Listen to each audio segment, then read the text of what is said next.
Back to Boracay Daily, June 28, Saturday. Napakalamig na umaga, si Mami Louie, oh. Dito kami ngayon sa may beachfront na resort.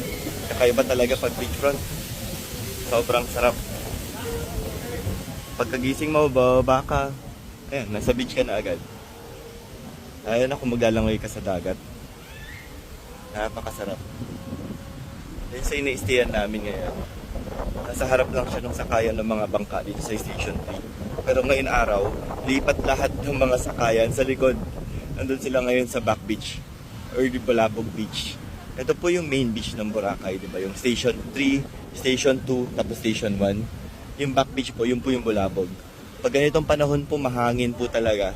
And ayan nga po, mahirap po sumakay ng bangka dyan. Kasi nga po, maalon.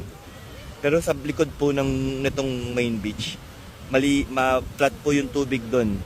Hindi po maalon doon. Kaya doon po, very safe po sumakay. Kahit panyari po bumabagyo, kung nasaan po yung hangin, yung kabilang side po nun, wala pong gaanong alon. Pero syempre pagkabagyo, malakas po talaga yung hangin buong lugar. Kaya pinapabawal po yung pagbayahe ng mga bangka, lalo na pag signal number 2. May mga times po na kahit signal number 1 lang, tuloy pa rin po lahat, basta signal number 1 lang. Tapos tuloy rin po yung mga pag-swimming, yan, pwede po yun. Pero pagka signal number 2 na or number 3, pinagpabawal na po siya.